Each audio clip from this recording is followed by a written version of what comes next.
Michael Lentz, welcome to the Artisan Parlor. Thank you for having me. So this is a really fun crossover for me personally. Your medieval memory account, I think the last time I checked, is over 22,000 followers now on X. Lots of people are listening to your podcast. You have 16 episodes now, I believe, covering all things medieval. I'm really looking forward to this conversation. I was wondering, to start off, if you wouldn't mind introducing yourself a little bit more, what it is that you do, and why it is that you're focusing on the subjects that you are.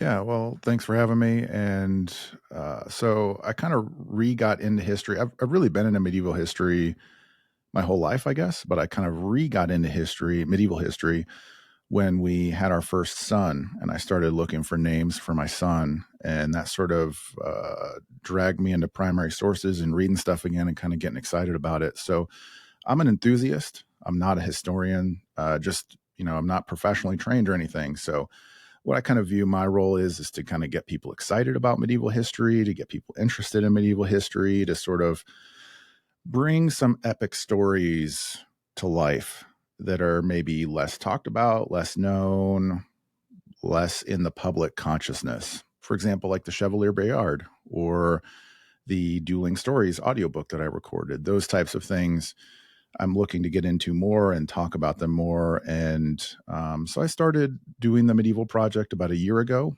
My son is a little over 2 now, and I really started doing the project in earnest about a year ago. But it also started as a kind of a confluence of trying to get back into art as well. I 20 years ago, more than 20 years ago, I went to school to be an animator right before the industry tanked and all went 3D, and all the 2D animators lost their jobs. Excuse me.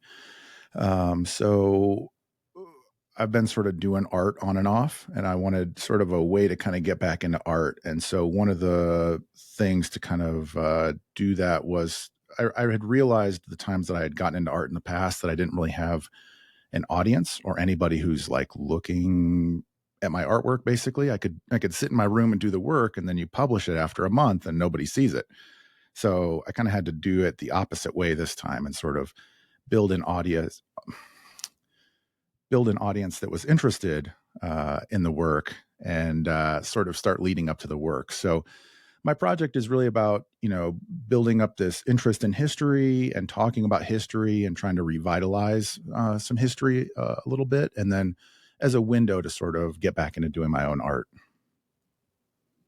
Let's start with just the medieval era. Why is this an era that you think people should be at least more aware about than they currently are?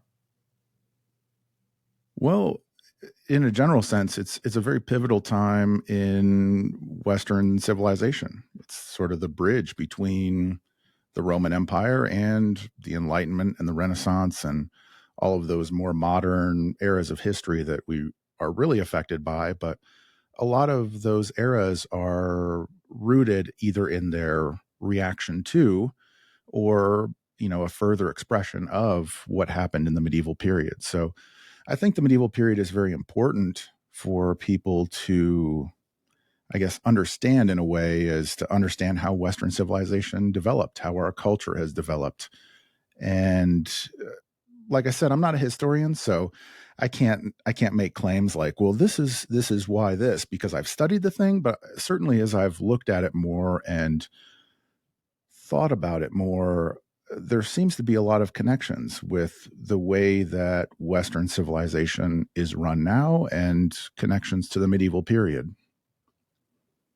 You'd mentioned your son earlier. One of the things that I'm hoping to do with my son, he's a little over 2 months now, so he can't really grip anything. I don't know how much he's processing. It's a little bit of a journey.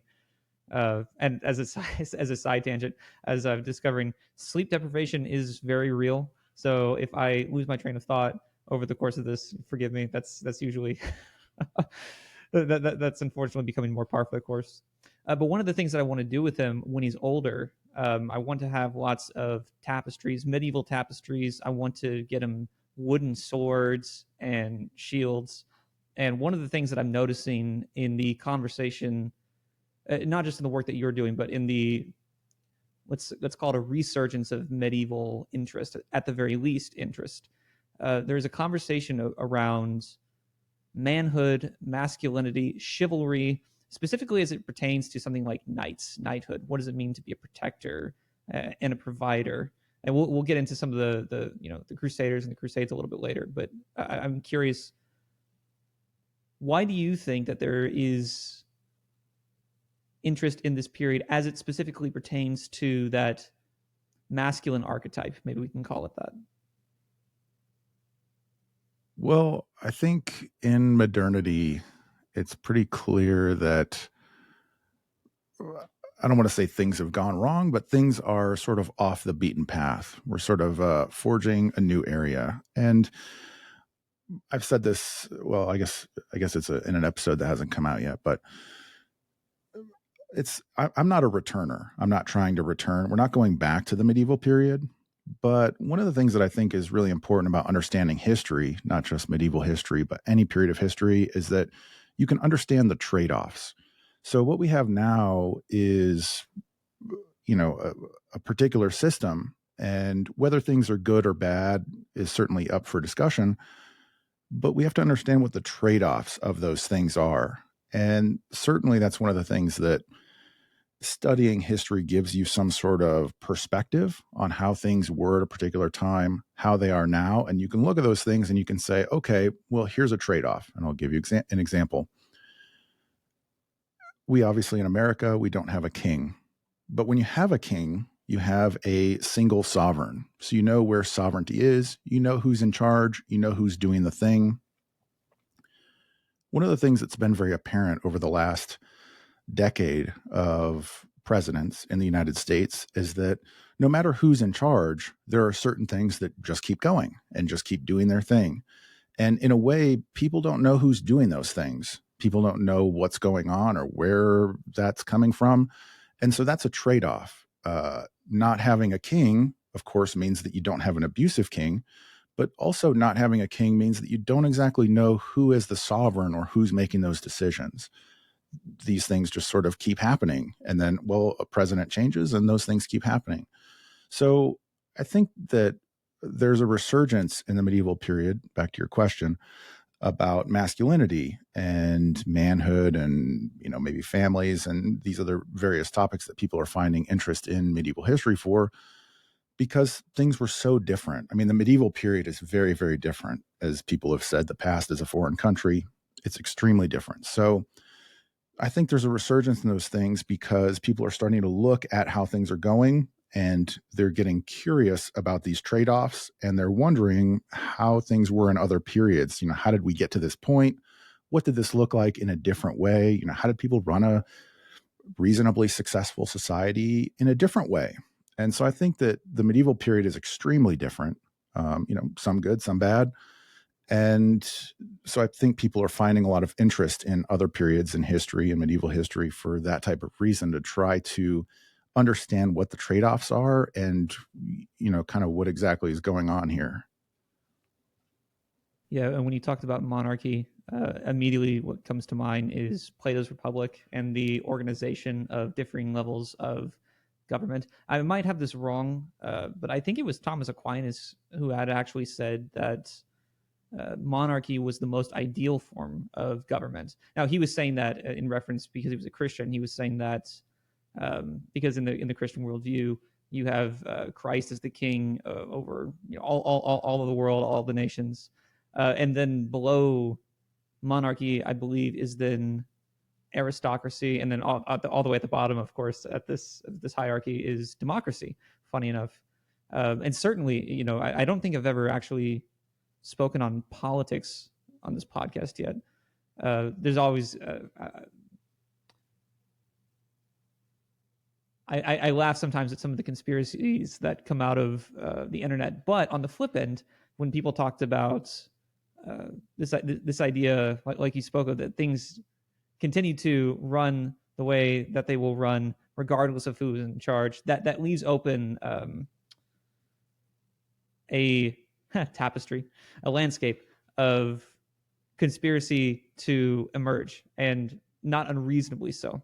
And it's an interesting conversation in that was it maybe you'll correct me. I think the White House had relatively recently, joked about Donald Trump being king. Now that I'm thinking about it, I think there was even a tweet where he had quoted Napoleon, a man who saves his nation, cannot break any law, something like that. I'm paraphrasing Something like slightly. that. Yeah, they tweeted something like that. Yeah. Yeah. So it is interesting to see, especially in the way we run governments today, that. Well, let me ask you, what are your thoughts on monarchy? Do you think that we're just two guys speculating? I'm certainly not claiming any expertise in this, but do you think that there is a legitimate case to be made for monarchy in the modern day? I know there's a few that still exist, but it's not obviously common.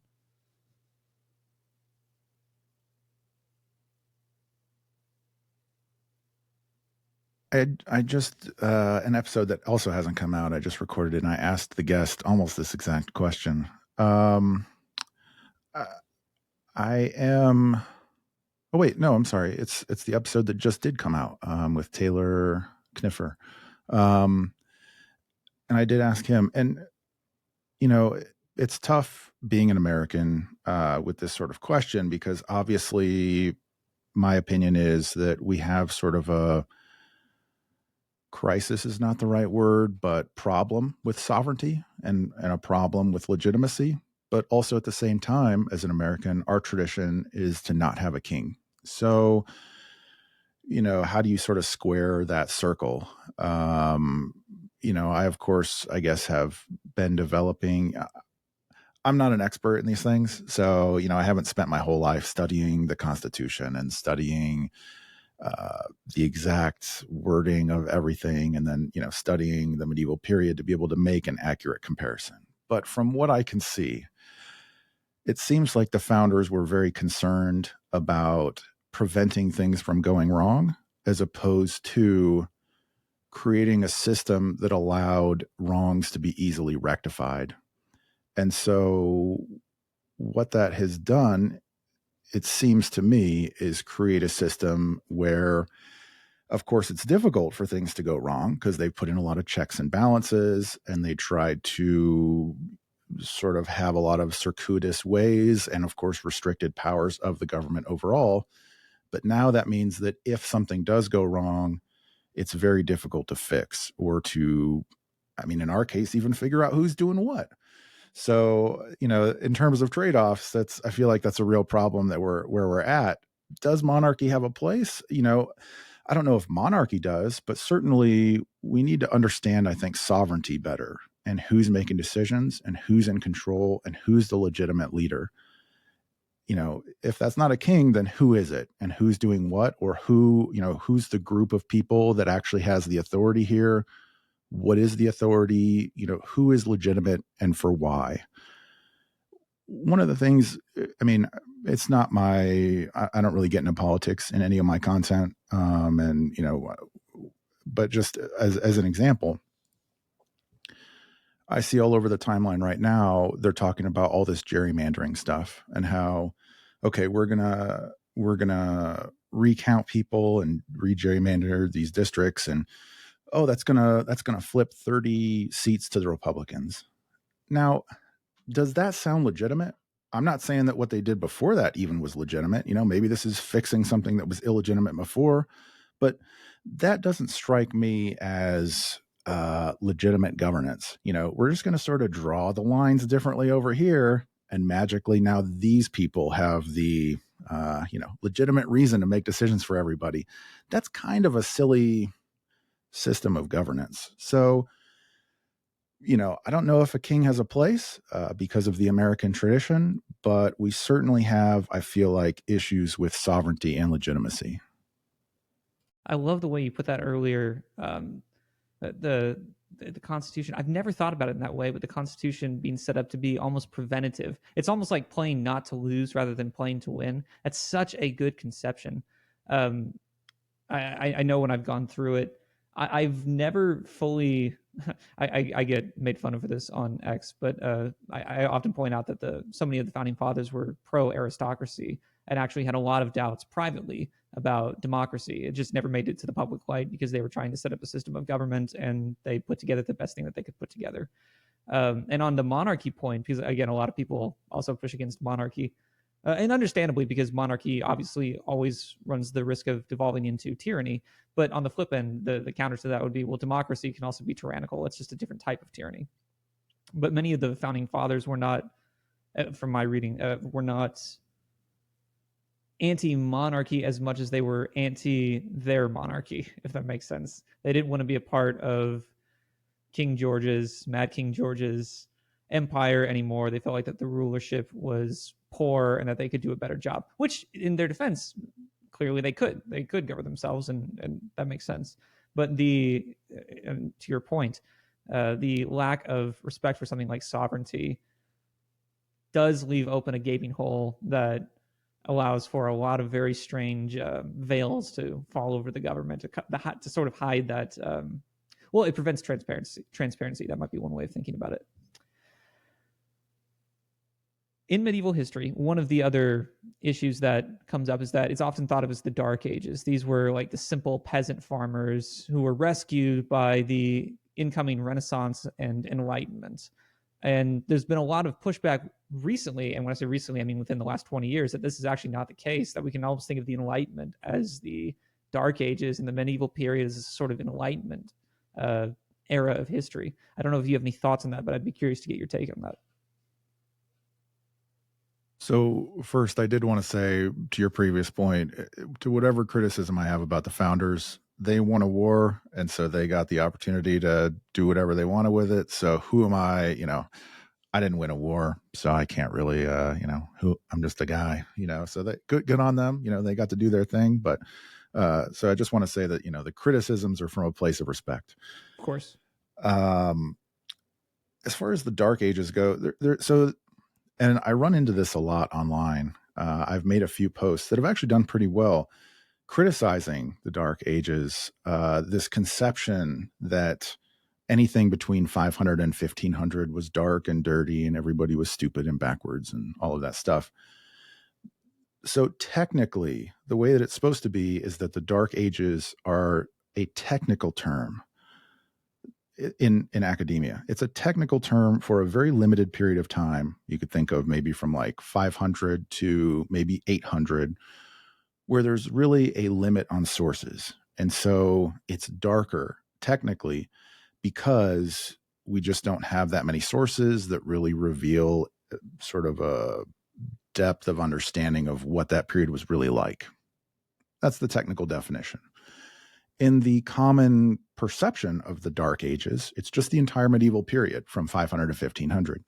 So if I post something that is, from the year 1000, which is technically outside of the Dark Ages academic description, but addressing the common perception of the entire medieval period as being a Dark Age, I inevitably get unlimited comments from people, which is one of the reasons why those posts do so well. So, I have to take the medicine, I suppose. But I get unlimited comments about how, this is the academic description. But then if you see these posts that go viral, it's the charts that have the big gaping hole from 500 to 1500, or, here's the number of academics, and then it, complete drop. And then, the Renaissance.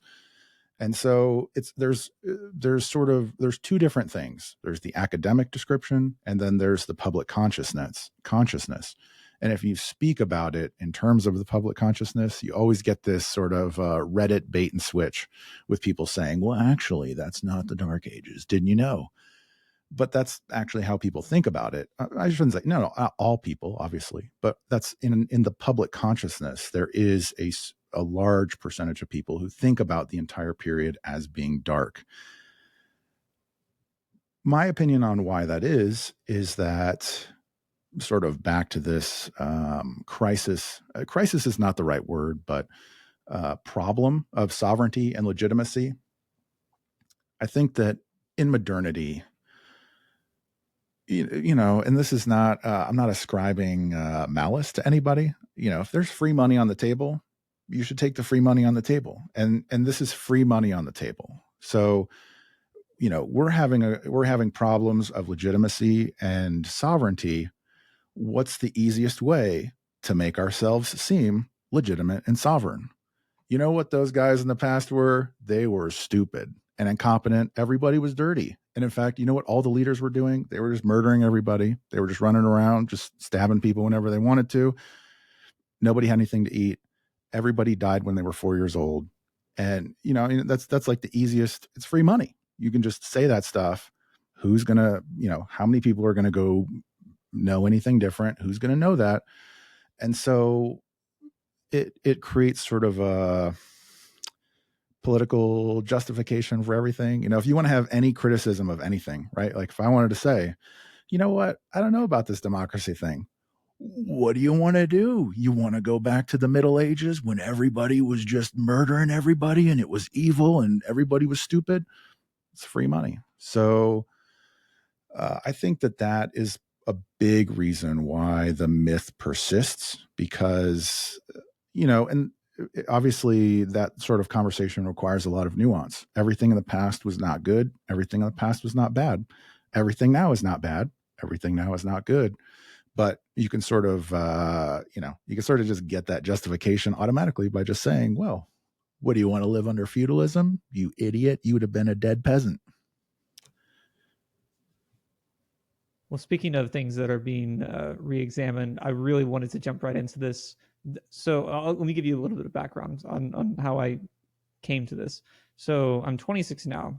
When I was 18, bachelor's degree in college, studying for my bachelor's degree in college, hot-headed Reddit atheist. Oh, you know, Catholic Church, horrible history, and obviously it's a mixed history, and we can get into the nuance later.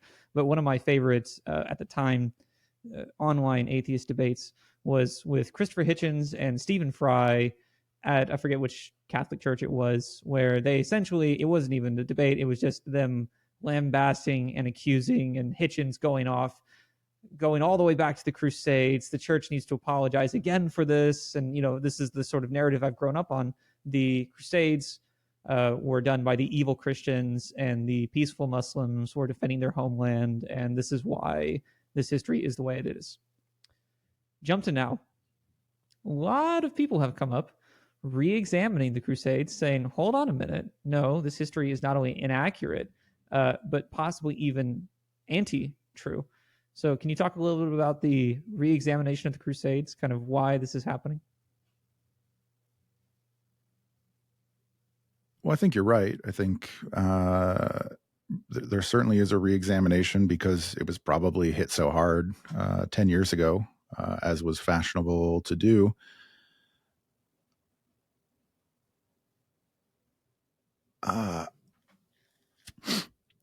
As you mentioned, also, I get I have the child brain. I have Yes. I have a 6-month-old as well as a 2-month-old. So yes, it's so real. I get that. Sleep Those moments where you're real. like, it's like the movie Memento, where he wakes up and he's like, why am I on the toilet? Why do I have a bottle of alcohol? I don't know. Right. So there is going to be a re-examination. I think, you know, people are reconsidering the Crusades. Let me give you an analogy of how I think about it. And I guess I'm going to have maybe a lot of analogies, not because I particularly have a thing for analogies. It's just sort of how I think and how I sort of piece things together. I have a brother who is in prison. He did some bad things, and that's real. And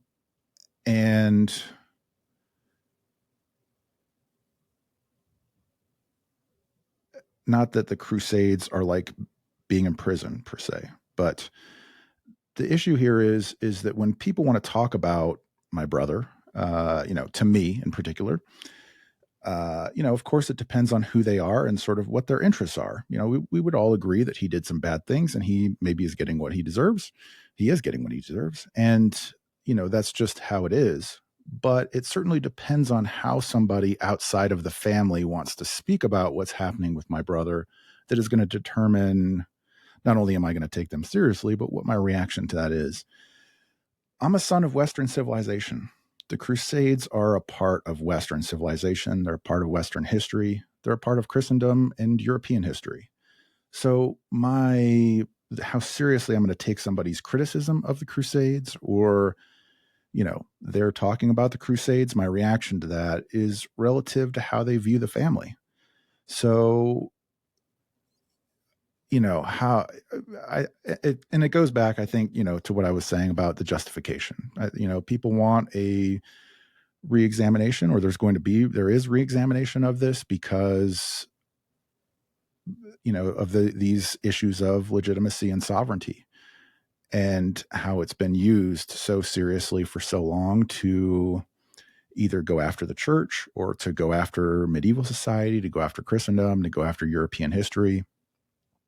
So of course that's going to cause, now at the height of the internet, some sort of reinvestigation into what the facts really were. But my opinion on that is Western civilization is, in a way, it is my family. And so my interest in somebody's being critical of it depends on sort of their relation to the family, if that makes sense. So for example, I don't take Muslim criticisms of the Crusades very seriously at all, for obvious reasons. I'm not a Muslim, and I'm not interested in the perpetuation of Muslim society. That's not to say that I don't respect Muslims. You can do your own thing. That's totally fine. But I'm not interested in their sort of twisting or using European history to like score a point on me. That's kind of ridiculous. And I'm like not interested in their criticisms. One of the things that I staying on this subject for a moment, have appreciated about medieval music in general is if I say simplistic construction, I don't mean simplistic as a sort of derogatory term, but when I say simplistic, I mean accessible. Music that, whether you were in a court or you were in a tavern, music that could be played not by just anyone, but mostly anyone, and music that could be listened to and understood by essentially anyone. As a musician, and only because you mentioned our Muslim friends across the pond, if you pardon the phrase, one of the things that has always concerned me is the destruction or prevention of artists being artists. And the bringing this full circle around to the Crusades, one of the big points that I heard recently, I'd be curious to get your thoughts on, was that the church was responding essentially to Muslim invaders, that the Christians weren't actually at war with Islam, but were attacked, driven out, and then had to fight back in order to regain the land that they had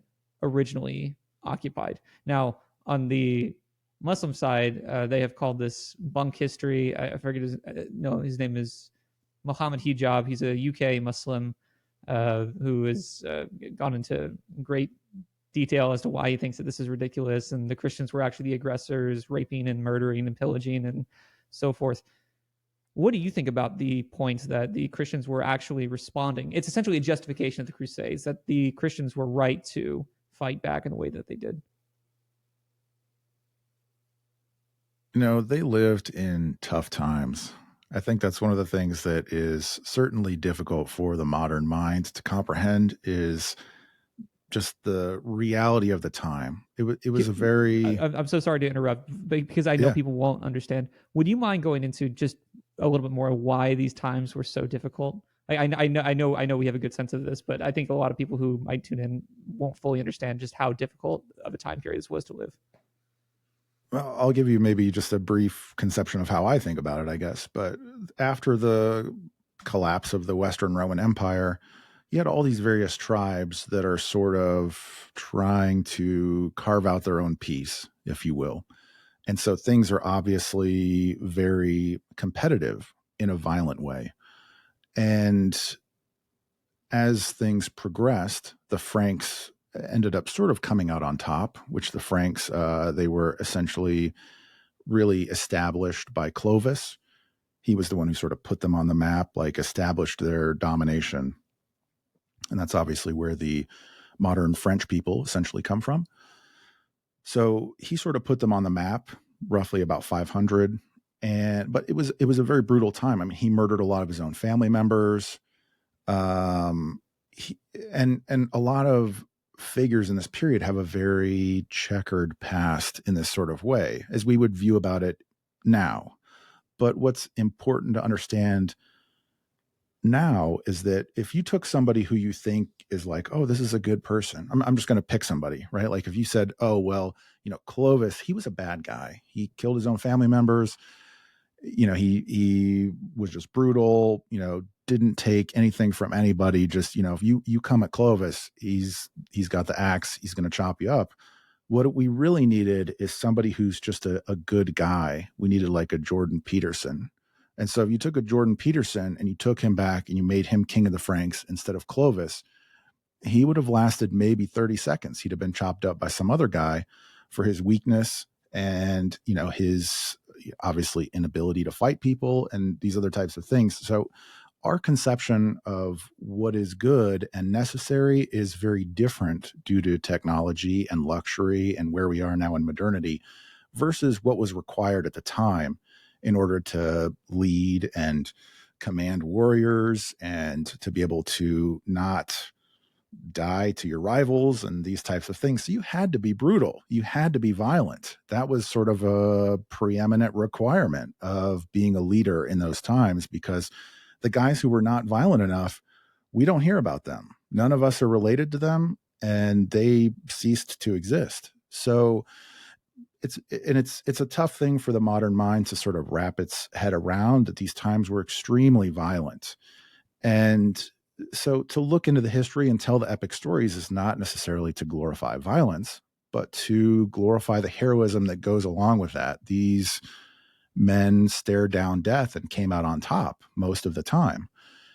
And so, even you go to the time of Charlemagne, a big focus, and Charlemagne is 300 years after Clovis, roughly. And even in Charlemagne's time, there was still huge problems with famine and people starving to death. And one of the things that he's notable as saying is that, like, in my kingdom, no Frank should starve to death. It was tough. There was just, people are starving. If there's a famine, you just don't eat. If there's wars, they just march through and they may fight in your field, or there's raiding parties that just come. And of course, nobody talks about this. The Muslim slave trade was a pretty big thing. I believe several million people over the course of, a few hundred years that they raided the coasts of various Christian territories and just carried people off into slavery, just never saw them again. So it was, there was famines, there was wars, there was raids, there was, of course, disease. And it was a tougher time as we would consider it now relative to modernity. I think that's like the big thing, is that it just was physically much more difficult. You had a lot of physical challenges, and in order to come out on top of those challenges, you had to be a brute. You had to be violent. And so I think it's easy to, I guess, criticize the Crusades and, whatever. Clovis, he was just an idiot who was violent, but he was a man of his time. He was the peak of his time. Different things are required of different people at different times. And in the medieval period, being good at violence was one of the prerequisites of rising to the top or staying at the top for the most part. Of course, there's, within the church, maybe people had positions that they came up, or there was merchants who came to prominence, but for the most part, it was a warrior elite, because after the fall of the Roman Empire, it was the warriors who took control and owned territory and stabilized things and were able to run things. And, that's just how things were. So it was just very difficult physically. And like, I guess, I don't know, maybe I have a tendency to repeat myself. That's not placing a value judgment on it. It's just people today, you wouldn't survive in that time behaving like we do today. And on that point, we talked about masculinity earlier. One of the things that is coming up in this re-examination, this sort of knighthood, is this realization that, especially here in America, we just don't have to behave like that. I mean, in my case, I'm 5'10", like 160. I have no need to go out and fight. I can run to the grocery store. I live in a very safe neighborhood. There's no chance of barbarians knocking at the door, but the chances of that happening are almost zero. So you might say there's still a chance, but they're essentially almost zero. Are there any lessons that men should take away from the medieval period, or is this just a museum sort of history piece? Like, how can we apply values that existed then to now, or is that even possible? I'm not necessarily big on learning lessons from history. That's not sort of anything that I really think about too often. I view history much more as inspirational or aspirational. So, like if these guys could come out of a difficult time and do all of this stuff, it's sort of our responsibility to live up to doing something similar in our own time, or doing something similar with our own lives. So I view history more in that lens as opposed to looking for lessons. So I suppose I'll let other people, I guess, draw the lessons from that. But for my money, it's really about looking at this and looking at the challenges and the difficulties and the hurdles that they overcame and the way that they faced them and the courage that they had and the manliness, if you will, in which they looked death in the face and, either conquered or died, either survived or died, either, they did what they needed to do. So for me, it's much more about inspiration than learning a lesson per se. That's well said. I hadn't thought about it in that way. I think growing up within education, that was something that teachers often parroted. Learn the lessons of history so you're not doomed to repeat them. Perhaps ignoring some of the cyclical nature, or if we extract that out, we might say metaphysical patterns that continue to play themselves out across time periods. There was something I wanted to ask you. Oh yes, on this idea of misconceptions, because I'm sure I have a lot of them, but I'm not sure what they are. In your time podcasting, learning about this with your audience and with the people the guests you have on, what are some of the misconceptions that you think people have about the medieval era beyond some of the ones that we talked about, the Dark Ages, the Crusades, etc.? Well, a big one is that feudalism was basically slavery. That's a big misconception, which I just did a podcast episode with a professor about this to sort of go into what feudalism really was. Can you explain that for people? For people who are listening who don't know what feudalism is and why that there is that misconception of slavery, because I've also heard that before. Sure. Well, I'm going to get into academic trouble now. If you listen to the episode of the podcast, the academic debate is that the feudalism is not very accurate, because in the way that it sort of defines the whole period, like, oh, it was all feudalism, but it was actually, the arrangements were extremely varied across different times. That's sort of the academic stance. So it's still, there was a lot of similar pieces, like land tenure would be one of the main pieces, or an oath of reciprocal obligation. So in feudalism, you have the feudal lord, and he's got vassals. His vassals, in this case, let's say the serfs. I'm just going to make a generalization for the sake of time and everything here, but the serfs, let's say the feudal lord controls some land. The serfs have some sort of land tenure arrangement, meaning that they have rights to a piece of land, actually. So the serfs technically own a piece of land. And they also have an obligation to typically like work a part of the Lord's land, or they just work their own land and then they give a piece of their harvest, essentially, or, their whatever they get from their land, or their, whatever, there's a little business, if they're a blacksmith or something, to the Lord. There's some sort of arrangement there where essentially the Lord is responsible for protecting the peasants, the serfs, and the serfs are, in essence, they're like taxed. It might be like working two days a week on their lord's land. It might be 25% of their yearly harvest. The arrangements vary.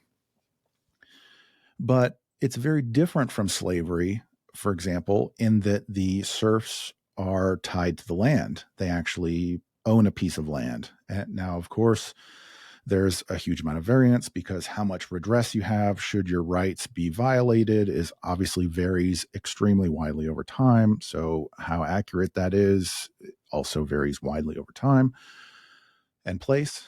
But the serfs are tied to the land, so they have a piece of land. This means that the serfs grow up in generational households, unlike slaves who are bodily bought and sold. So you essentially, as a slave, you may not even grow up with your family. You could be born in a place, taken somewhere else. You can be sold, whatever.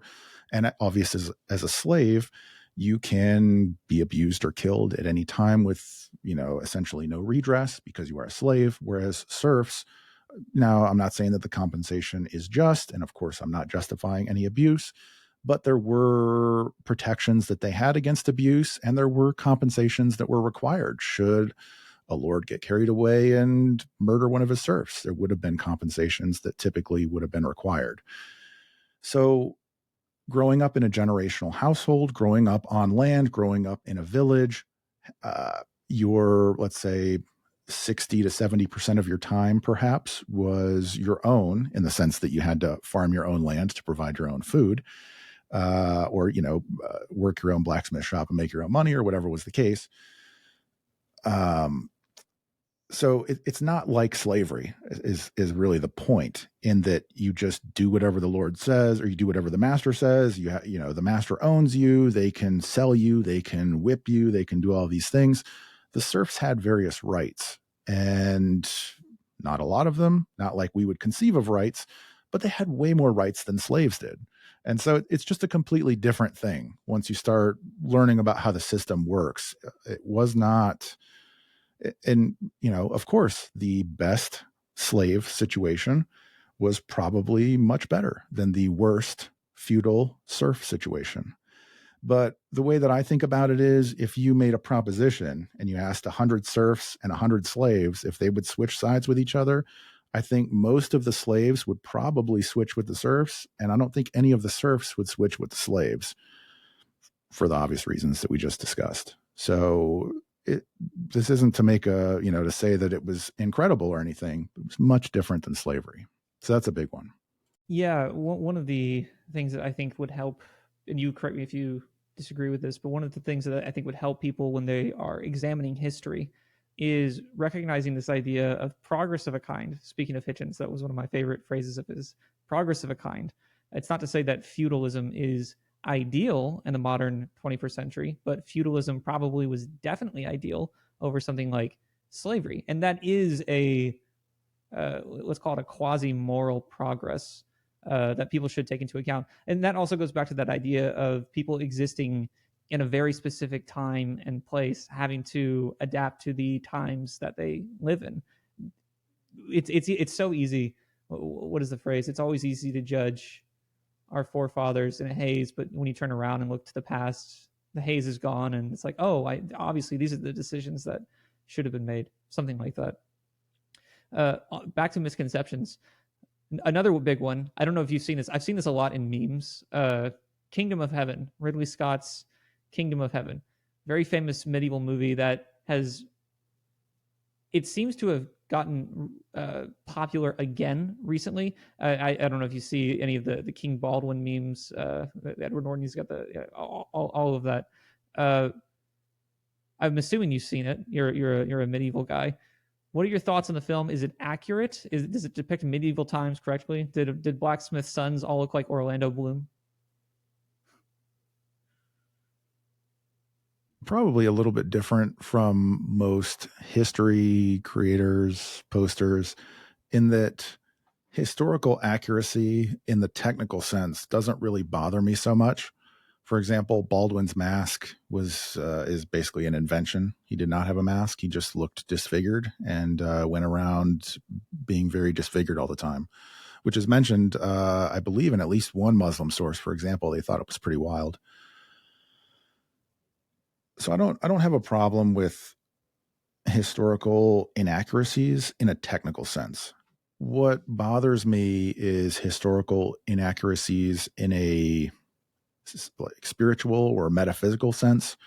And so, the film obviously portrays the Christians as barbarous, bloodthirsty psychopaths, and with the exception of Orlando Bloom, and portrays the Muslims as enlightened and smart, all of sort of the obvious tropes.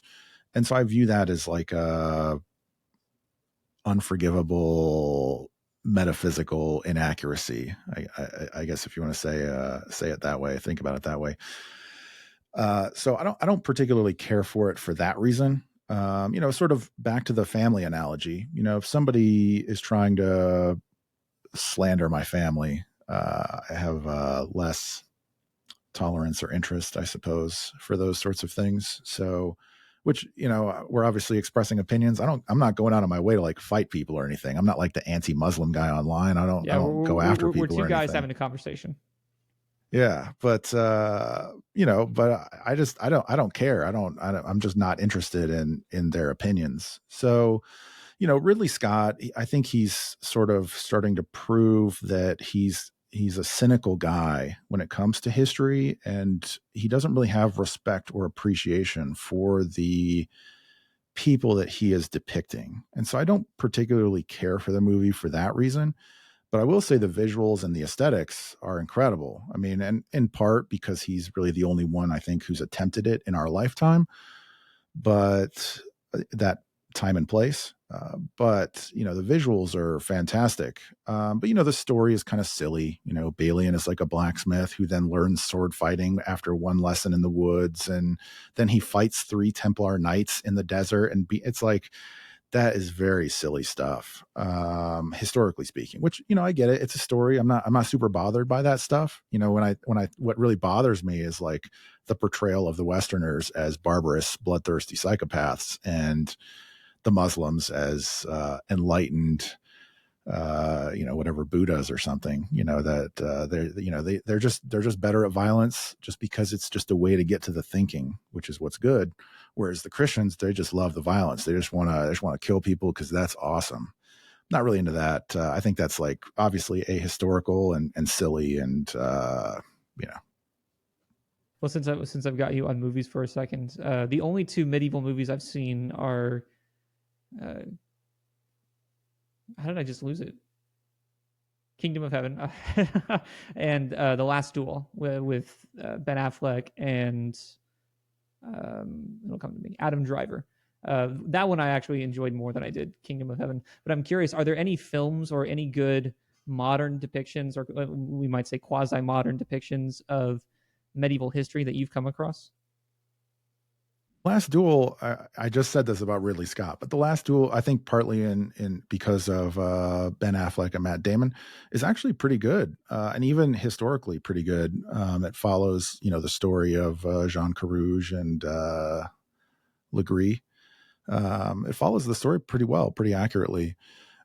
My only disappointment with the movie, I guess, is that sort of triptych style that they did. It doesn't really, it kind of is boring. It's not, it's just, there's a couple clips that are cool and it's kind of, it's interesting, I guess, but it doesn't make for a great movie. Whereas if they had just sort of told the story, I think it could have been a real banger. But that one's pretty good. I'm not super a film guy myself, and now that I have kids and work and trying to create, and I'm trying to, now that I've been in the medieval project, especially, the top 2 shelves here, I think, with the exception of maybe 4 books on there, that's my to read list. So those are all the books that I own and have not read yet on medieval history. So got a lot of books to go through. So I don't get to a lot of medieval movies these days in particular. So certainly with all of my new knowledge, I haven't taken the time to go through and be able to really talk about that and I guess reevaluate how medieval theater is going.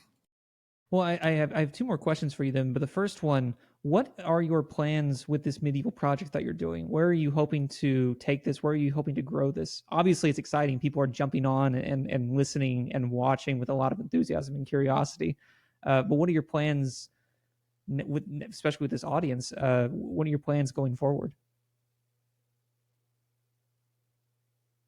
So I guess I have things that are a little further into the future, and sort of in a way, the whole project has become sort of a ship that is in construction as we're sailing.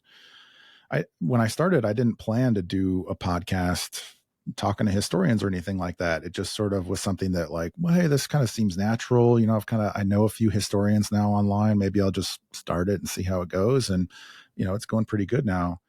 So I have a few ideas. Obviously, I want to incorporate my artwork into things. I've been thinking about and starting to do some concept sketches to do a Kickstarter project to release a deck of playing cards that is customized, where I will do all of the artwork for the cards, and each of the face cards will be particular medieval figures. That's So so that's maybe cool. kind of like one of my next steps. I've when I started the podcast, so well, okay, so the I first did the audiobook, the Dueling Stories audiobook. I recorded that just to sort of get all the kinks out, which it actually took me, I want to say about 4 months to do that, because I ended up recording it 3 different times and going through software stuff, and editing is just a complete thing that I hate to do, I guess is maybe the simplest way to put it. So it's very tedious and takes me a long time to do it.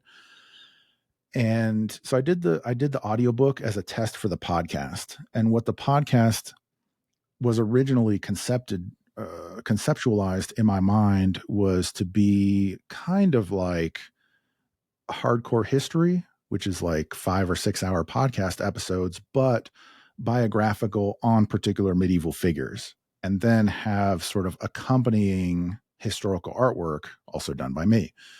That's sort of the original conception.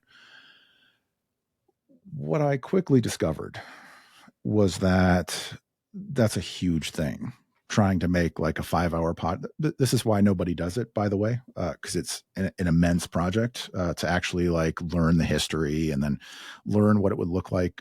Of course, I don't just, when I do things, I don't just do them. I have to do it like twice as hard as anybody else. So I'm not just going to learn everything about the guy and do a podcast, but I have to learn about the time period so I can draw it or, do art depictions of it accurately as well. So it's a huge thing, which is kind of how I started doing also I was like, well, maybe I should start talking to people, just start, like learning some more things about medieval history and kind of getting that spinning. So the longer vision for the podcast was to be this sort of epic biographical sketch in 2 ways, right? The audio version and the artwork side. I'm still conceptualizing that and looking at putting that together in a particular way. So there sort of is the Just Feudal Things podcast, the conversational podcast is something that I'm really enjoying now, and I'm planning on continuing, and it's going really well. But the ultimate vision for that was something that is much more talking about the history with an art component. And so what exactly that looks like is still TBD. I thought maybe doing something like running a Kickstarter and doing these custom playing cards might be sort of a little bit of a bridge into like doing more of the historical artwork. But yeah, as it turns out, my vision for the project when I first started was so huge. And then, of course, I can't spend 6 months working on a podcast episode and then have no audience. That's also another problem that I have experienced. I've tried and failed at many things in the past. So spending 6 months working on something with no audience is something that just, I can't do that. So I've been really focusing on building the audience of people who are into medieval history and who are interested a little bit in my artwork. So that way, when I finally release these things, whether it's the Kickstarter or the big epic podcast, that then I have an audience of people who will watch it or, support me or whatever is the thing. Well, when you get that Kickstarter going, is there a place that audiences can find your art as well? Have you put any of it online? I have not put, other than just a few posts of my own on my X account. I haven't really put any online. I just do some sketches here and there and have been, putting out a little bit on the X account. Well, still, that's very exciting. I'm always interested when people have these art projects, and if you get that playing deck going, I'll be sure to purchase that. That sounds awesome. I'd love one of those lying around. That would be great. The last question I've been asking every guest for this 10 episode cycle is, what is something practical that people can take away from this conversation? And the reason I ask that is because there's a lot of people who are, and again, I'm not using this term tongue twister. I am not using this term in any way that would be derogatory, but there's a lot of laymen listeners who jump onto these sort of podcasts, and I'm always interested in how they can take away something memorable or interesting. And rather than me direct that, I like to ask the guest and be that have that be the way we close out. Well, as I said, I'm not big into learning lessons. I don't know if I have a practical lesson for everybody, but my biggest takeaway from medieval history is just the energy and the strength and the vitality of the various historical figures. It doesn't even have to be men, even somebody like Eleanor of Aquitaine, Blanche of Castile, Joan of Arc, others would say. You know, the energy and the vitality and the strength and the courage and the daring. It's one of the reasons I love the Dueling Stories audiobook. It's just incredible stories of guys dueling to the death just for the fun of it. You know, I think that in the civilizational cycle theory, which I'm not super familiar with, but as I loosely understand it, you know, you end up in a period of luxury, which causes everyone's energy to get lower, which is really how society is declining. And so I think that we just need to be a little more inspired to get our energy up, to be a little bit more daring, to be doing things. We need more action. And especially as the cell phones and all of these things, it can be very easy to, and this is what people want. They want you to just be a good consumer. They want you to be very pacified. They want you to be very docile. It's how they make the money. Not even ascribing any malice. That's just how you make the money. And, you know, nobody's making money off of guys, men or women who are out there, you know, living adventurous lives, getting things done, not consuming maximum amounts of product. So, you know, I think that we just need to have more energy. We need to get our energy up. We need to get inspired. And so that's one of the things that I'm really trying to do with my work. And whether it's through my work or even just reading history generally or getting into the time period, there's a lot of great stories that I don't cover simply because of time. But, I think that the real value of it is the inspiration and the aspiration and realizing what it took to build the things that we enjoy now, and looking at how we can tap into a little bit of that energy and maybe build some things that will be even better in the future. Michael Lentz, thank you so much for your time. I can't tell you how much I appreciate it. This has been such a privilege for me to be able to host you. I don't know how it is being in the reverse role. I don't know if it's weird being the guest instead of the host, but I thought you were fantastic, and I'm really looking forward to people watching this conversation. So thank you very much. Thanks for having me. It's been a pleasure. Thanks, David.